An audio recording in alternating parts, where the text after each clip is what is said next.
헌재가 탄생했을 때 그 이제 주도적으로 또 관여도 하시고 그래서 아마 또 이런저런 생각이 참 많으신 것 같기도 하고 애정도 있고 또 좀 나무라고 싶은 부분은 없으세요? 나는 솔직히 얘기해서 예. 헌법재판소 예. 재판관이나 소장의 임명 절차가 예. 우리나라가 사법부가 왜 이렇게 참 정치권에 흔들리느냐 할 것 같으면은 예. 사법부에 완전히 보장이 되려고 할 것 같으면은 그 대법관, 대법원장, 헌법재판소 소장의 임명 절차가 지금처럼 돼서는 안 된다고 생각한다고. 아 그래요? 예, 어디가 잘못돼 있습니까? 지금 결국은 대통령이 모든 걸 다 임명하도록 돼 있잖아요. 하긴 그렇게 되어 예. 있습니다. 네. 그러니까 인사권을 가지고서 영향력을 행사하려고 그러는 거 아니에요. 그러니까- 저 조금 전에 무슨 우리 법 네, 네, 그 네, 얘기를 네, 하셨는데 예. 문재인 대통령 시절에 문재인 대통령이 집권을 해가지고서 망상에 사로잡혀서 사법부를 한번 장악해 보겠다 하는 이런 생각을 해서 네. 대법원장이라는 사람을 갖다가 별로 자격도 없는 사람을 대법원장을 시키지 않았어요. 네. 그것이 오늘날 사법부에 미치는 영향이 적지 않이 복잡한 겁니다. 네. 어? 네. 그래서 그런 얘기예요. 사법부의 법관이 판사가 3,000명 가까이가 넘는데 네. 사법부라는 건 법관 개개인이 자기 양심에 의해서 판단을 하는 건데 네. 그걸 어떻게 장악하느냐 이거예요. 그 사람들 생각은 뭐냐면 대법원장하고 대법관만 자기네들이 장악을 하면은 결국 가서 사법부를 장악한다고 착각을 한 거예요. 네. 그래서 오늘날 사법부가 문제가 발생한 겁니다. 네. 그러니까 지금 사실 우리가 지금 6공화국의 헌법을 87년 만들 적에 그때 처음에 뭐라고 주장을 했냐면은 대법원장, 대법관, 헌법재판소 소장의 임기를 갖다가 5년으로 하자고 그랬어요. 그러니까 대통령 임기와 똑같이 하면은 같이 들어갔다 같이 나가고 하는 거 아니에요? 네. 그래가지고 사법부 독립이 되겠어요? 그래서 내가 거기 때 참 싸워서 7년을 하자고 했는데 결국은 이제 7년이 길다고 그래가지고서 6년을 해서 5년과 7년에서 6년으로 예, 갔다. 예. 사실은 지금 위원장님이 말씀을 하시니까 그렇지만은 그 법조인들, 헌법학자들 중에는 헌법기관장을 대통령이 임명하도록 돼 있는 전부 다 일괄적으로 대통령이 임명이잖아요. 감사원장, 대법원장, 뭐 헌재소장, 뭐 중앙선거관리위원장 뭐 등등 뭐 다 이거를 좀 바꾸자. 이제 이런 말씀들. 그러니까 지금 헌법기관장 중에 국회의장을 빼고는 다 대통령이 임명하는 뭐 이제 거칠게 말하면 그렇게 돼 있는데 이제 여기에 문제가 있는 거다. 그리고 아까 재판관들의 그 구성 문제를 잠깐 말씀하셨는데 지금 재판관들 문영배, 이미선 4월 18일 날 이제 퇴임을 하는 이 두 분은 문재인 대통령이 임명했던 그래서 6년이 다 돼서 이제 물러나는 거고요. 그다음에 그 김형두 그다음에 정정미 이 두 분은 김명수 전 대법원장이 지명을 했던 분이고 그다음에 이제 거기에 김복형 이분은 이번 지금 대법원장이 조희대 대법원장이 이제 지명을 한 사람이고 그다음에 조한창 정형식 이 재판관은 윤석열 대통령이 임명을 한 거고 그다음에 조한창 재판관은 국민의힘이 선출을 한 거고 지금 이제 그런 구성이 돼 있습니다. 그래서 그런 구성 문제도 다시 한번 손질을 해야 될 필요가 있다라는 말씀까지 지금. 그래서 주셨습니다. 사실은 내가 네. 김영호 국회의장 때 18대 국회 때 네. 내가 국회 개헌 자문위원회 위원장을 하면서 한 2년 동안 예. 이 개헌안을 만들어서 제출을 했어요. 네. 거기에 이제 기본적으로 사법권의 독립을 위해서 가장 필요한 게 뭐냐면 법관의 임명 절차가 굉장히 중요하다. 네. 그렇게 해서 대법관, 대법원장, 헌법재판소장, 헌법재판관은 네. 국회에서 3분의 2 이상의 동의를 받도록 하자 이렇게 된 거예요. 아, 예. 그렇게 하면은 가장 적절한 사람이 추려질 수밖에 없어요. 네. 아무나 무능한 사람이 될 수밖에 없는데. 3분의 2. 예, 3분의 2. 예, 예.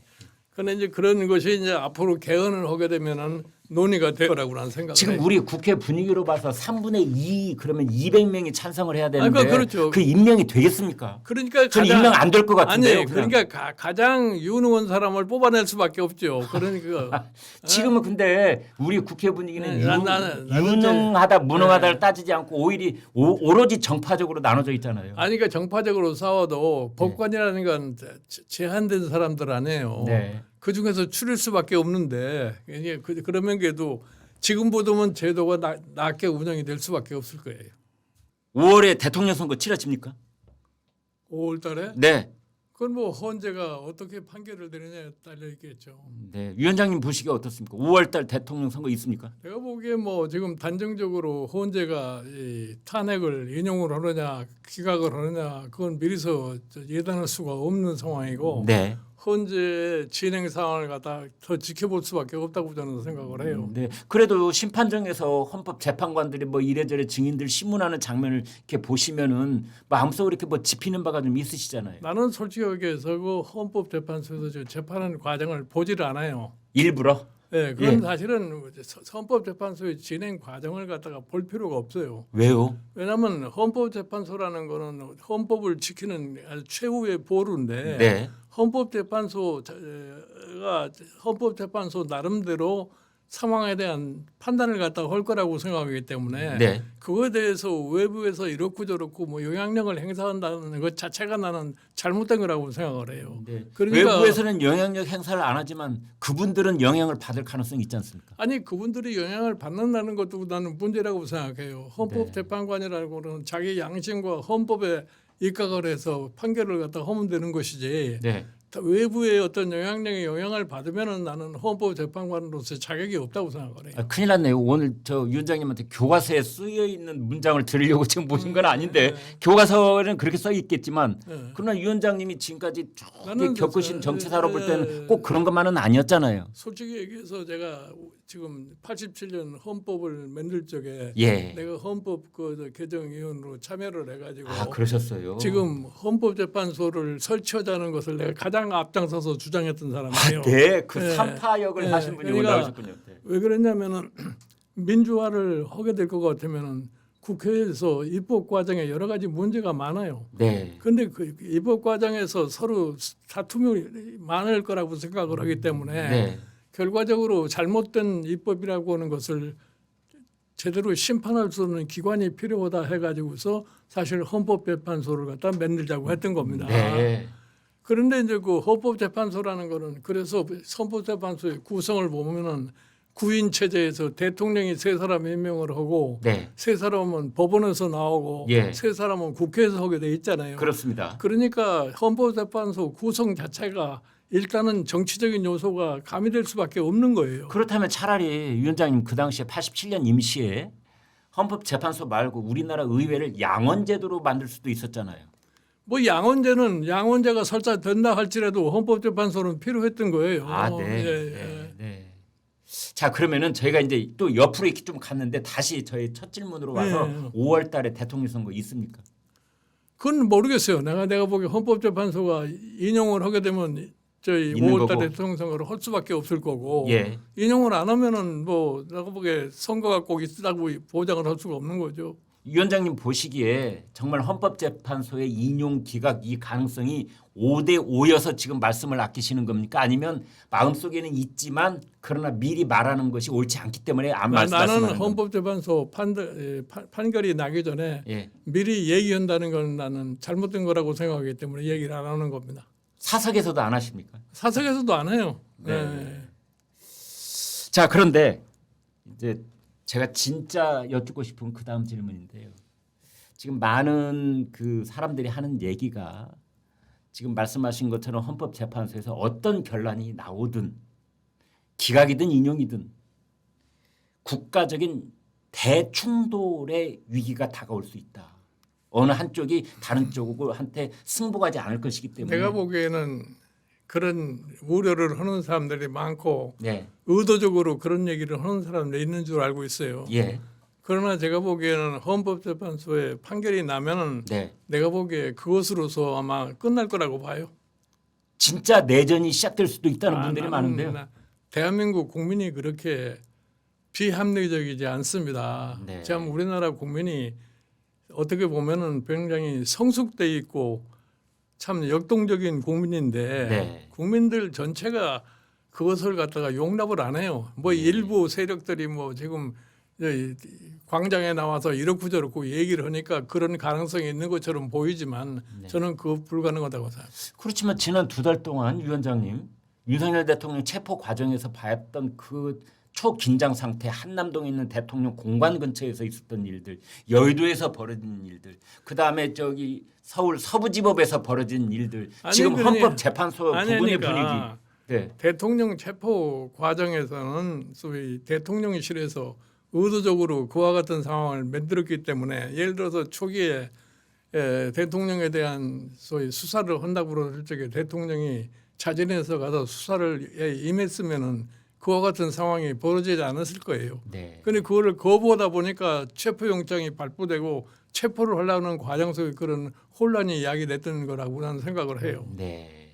그런데 지난번에 박근혜 전 대통령 그 탄핵 때도 헌법재판소 부근에서 목숨을 잃은 분이 있었잖아요. 아니 그러니까 그건 뭐 일부 사람들이 네. 그런 과격한 행동을 하다가 불상사가 난 건 사실이지만 지금은 그때보다 분위기가 더 격화되어 있는 것 같은데요. 뭐 지금 외형적으로 보기에는 격화되어 있다고 나는 생각하지만 일단 헌법재판소에서 판결이 나면은 나는 더 이상 무슨 소위 시위나 이런 것이 있으리라고 보질 않아요. 네. 또 혹자는 이런 이야기도 합니다. 그 헌법재판소가 뭐 3월 초 뭐 또 3월 중순 최근 보도는 이제 그렇게들 이야기하고 있는데 그때 아마 헌법재판소의 최종 선고가 나올 것이다들 보고 있는데 그 선고가 나오기 전에 윤석열 대통령이 어떤 큰 결단을 내릴 수 있는 상황은 없겠느냐. 대통령이 큰 결단, 가령 계엄 사태로 벌어진 일들에 대한 총체적인 책임을 인정을 하고 어떤 결단. 예. 아니 그러니까 초기에 계엄을 선포하고 나서 며칠 안 돼 가지고서 대통령께서 뭐라고 얘기를 했냐면은 네. 이 계엄에 대한 정치적 법률적인 책임은 내가 지겠다 이러지 않았어요. 네. 그 얘기를 갖다가 왜 했는지 난 모르겠어요. 그러고 나서 그 말을 또 뒤집은 거란 말이에요. 예? 그래서 상황이 점점 나빠지는 거라는 얘기예요. 법률적인 책임을 진다고 하는 것은 사법 절차를 그대로 따라가겠다는 뜻 아니었을까요? 그런 거죠. 네. 지금 따라가고 있지 않습니까? 그런데 일단은 처음에는 그거에 대한 저항을 했던 거 아니에요. 왜냐하면 저항을 한 게 아니고 공수처가 내란죄 수사권이 없는데도 불구하고 공수처 주도로 이 뭐 수사 체포영장 구속영장이 진행이 되니까 거기에 응할 수 없다라는 입장 아니었을까요? 아니 그러니까 그건 국가기관이 움직이는 건데 네. 예를 들어서 이 내란죄에 대한 수사권은 경찰만이 가지고 있다 이렇게 얘기를 했는데 네. 또 경찰은 또 영장 신청권이 없어요. 네. 그러니까 소위 검찰이나 이 경찰이나 모두가 다 공수처에다가 갖다 일임을 한 거 아닙니까? 네. 그래서 공수처가 나서게 됐던 거라고 나는 봐요. 네. 그랬으면은 그 공수처에 처음에 수사하는 데 대해서 순수하게 법률적으로만 따질 것이 아니라 네. 좀 큰 의미에서 응했으면은 사태가 이렇게 복잡하지 않았을 거예요. 나중에는 큰 의미에서 경호처의 경호원들과 그 공수처 수사관들과 충돌할 것을 걱정을 해서 나중에는 체포에 응했잖아요. 글쎄 그거는 네, 네. 그거는 낭중에 한 일이고 네. 그런 생각을 사전에 했으면은 사전에 자기 스스로가 뭐 출두를 했으면은 네. 이런저런 문제가 발생하지 않았을 거죠. 조사를 받으러 나오세요 했을 때 그때 나갔으면 네. 그런데 이제 공수처가 수사권이 없기 때문에 공수처가 나오라 뭐 가라 오라가라 하는 것 자체가 응하기에는 절차적으로 그게 흠이 너무 많지 않느냐라는 게 대통령 입장이었던 것 같아요. 공수처하고 경찰하고 서로 협의를 해가지고 하는 거니까 내가 보기에는 그 자체에서 그냥 법률적으로 너무 세부적으로 따지는 구실에 불과한 것이지 그 자체에 큰 의미가 있다고 보지는 않아요. 알겠습니다. 자, 위원장님 이제 그것은 지나간 일이고 네. 이제 지금과 다가올 일 얘기로 좀 포커스를 맞춰본다면 그 오늘 이제 그 한국갤럽 여론조사가 나왔는데 결국 최근에 이제 불거지고 있는 것 중에 헌법재판소의 공정성을 앞으로 어떻게 담보해 나갈 것인가 이 문제 아니겠습니까? 나는 사실은 예. 헌법재판소의 뭐 공정성에 대해서 여론조사 했다는 자체가 나 별로 그렇게 좋은 현상이라고 보질 않아요. 네. 헌법재판소가 일단 있으면 헌법재판소의 판결을 믿고 따라갈 생각을 해야지. 네. 자꾸 헌법재판소를 갖다가 정치권에서 공격하고 그냥 길에서 시위로다가 공격을 하고 네. 그러면 헌법재판소라고 하는 기능을 할 수가 없어요. 근데 위원장님 헌법재판소를 과도하게 의도적으로 공격해서 흔드는 것도 문제가 있지만 네.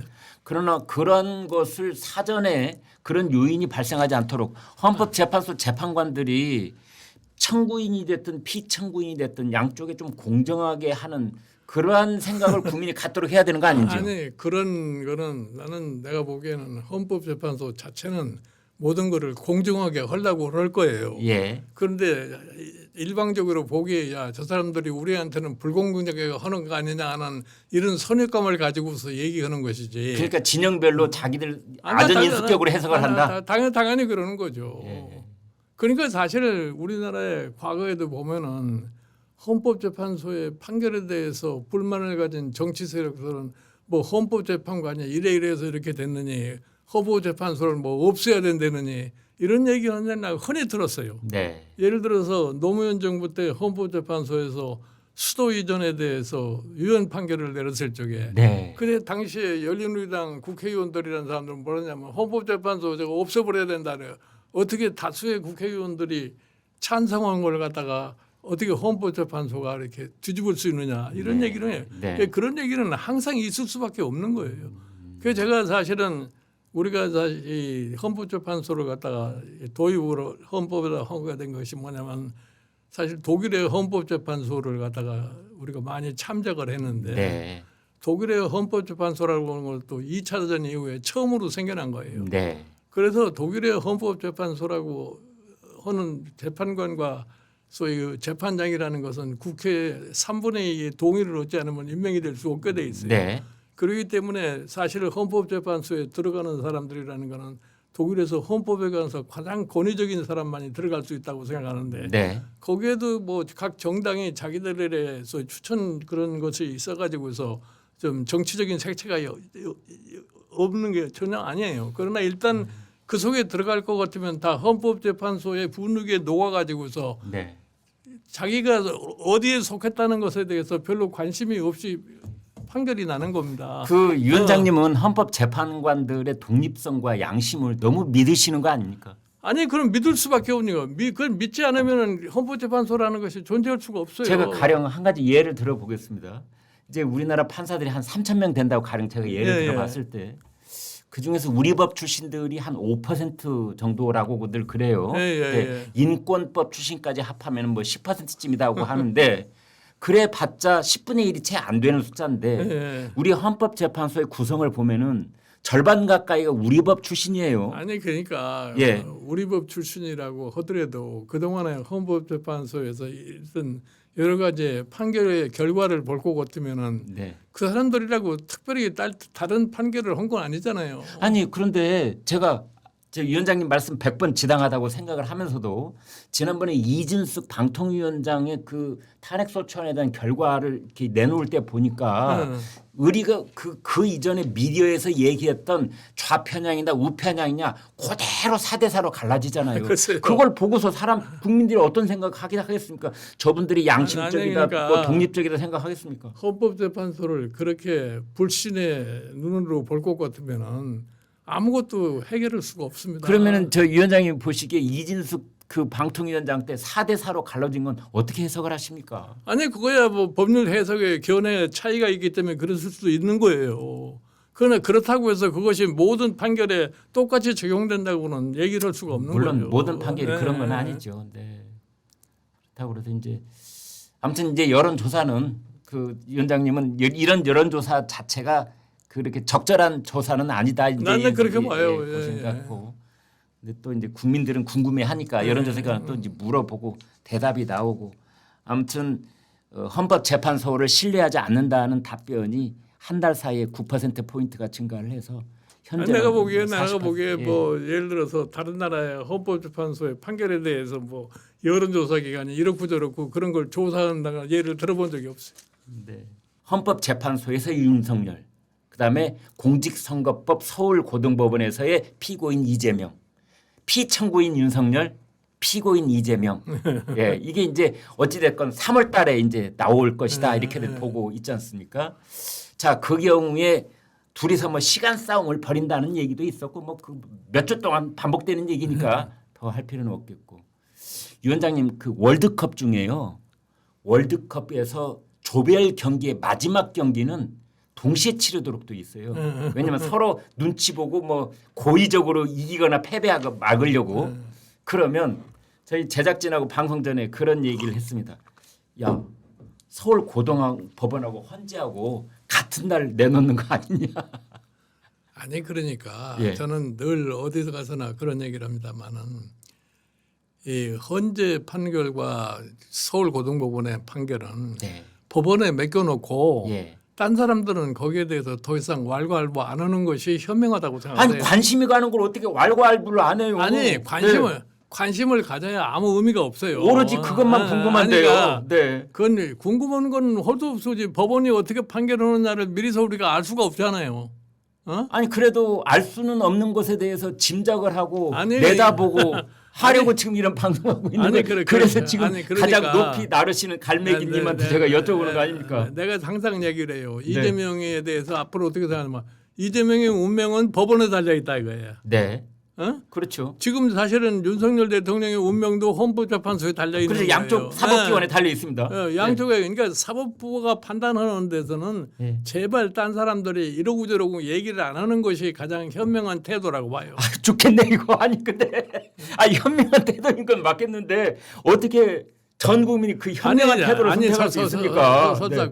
관심은 갖더라도 네. 그걸 갖다가 너무나 그렇게 노골적으로 표시 안 하는 것이 나는 아니, 현명한데 내가 지금 여기 하나 질문에 적어놓은 거 보니까 어느 네. 뭐 부산지방법원의 부장판사가 하나 헌재에 대해서 뭐 이러고 저러고 얘기했다는 건데 네네네네네네. 나는 그 사람이 판사라는 사람이 그런 얘기를 과연 할 수 있느냐 하는 것에 대해서 좀 상당히 의문스러운 거예요. 네. 어?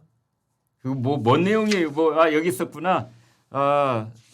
법원 내부망에 이제 썼는데 한글이 어렵나요? 한글 그대로 읽고 해석하면 되죠. 부장 판사라는 분이 이렇게 썼는데 이제 이게 헌재의 공정성 논란이 있으니까 아니 그러니까 이제 그거는 저도 판사인데 예. 딴 사람이 자기 판결하는 데서 이러고 저러고 얘기하면 자기는 뭐라고 답할 거예요. 예? 나는 솔직히 얘기해서 법관이라고 하는 것이 네. 법률과 양심에 따라서 판단하는 것을 갖다가 가장 기본 원칙으로 생각하기 때문에 네. 오늘 중앙일보 이 사설에 된 대로 헌정 질서를 지키는 최후의 보루가 헌법재판소 아니에요. 네. 헌법재판소를 자꾸 부정하기 시작할 것 같으면 나라 전체의 기강이 무너질 수밖에 없어요. 그런데 지금 말씀하신 그 사설은 이제 양비론적 입장을 취하고 있는데 예. 흠집을 내려고도 하지 말고 음. 재판관들은 흠결을 남기려고도 하지 마라. 예. 아니 그 사람들이 흠결을 남기려고 하겠어요? 나는 사실은 아니 근데 국민적인 눈으로 봤을 때 국민 눈높이에서 봤을 때가 중요한 거 아닙니까? 우리나라 언론이나 정치인들이 네. 나는 사법부에 대해서 너무나 함부로 얘기하는 성향이 있다고 생각을 해요. 나는 내가 보기에 내가 독일에서 오래 살아서 독일의 헌법재판소의 진행 과정에 대해서 관심을 가지고 많이 봤는데 네. 거의 헌법재판소의 재판 과정에 대해서 언론이 이렇다 저렇다 얘기하는 걸 보질 않았어요. 에? 위원장님 헌법재판소의 권위는 스스로 찾아가는 것이지 아니, 그러니까 언론이 그 권위를 세워주는 건 아니잖아요. 아니 언론이 자꾸 비방을 하는 짓은 하지 말아야 된다 이거예요. 그 여지를 자꾸 주니까 하는 것 아닙니까? 아니 내가 보기에는 지금 우리나라는 뭐 외부 세력이 네. 이 법원의 판결에 대해서 너무나 이러고 저러고 얘기를 하기 때문에 말은 뭐 사법권의 독립 뭐 사법부가 독립적이 되다면서 실질적으로 그것을 갖다 지켜주는 사람들이 별로 없는 것 같아요. 뭐 그런 측면이 없지 않아 네. 있다고 그런 생각도 들면서 또 다른 한편 사법부가 헌재가 자초한 측면은 전혀 없다고 보세요. 내가 보기에 뭐 헌재가 무슨 스스로가 그런 뭘 자초한 일은 나는 별로 없다고 나는 생각하는데 그 아니, 헌재 삼파역을 아니, 하셔서 그런지 아니, 헌재에 대한 애정이 아니, 너무 보세요. 지나치신 것 같아요. 아니, 지금까지 헌법재판소의 판결을 쭉 볼고 보면은 예. 크게 무슨 그런 오류가 있었던 적은 나는 없는 것 같아요.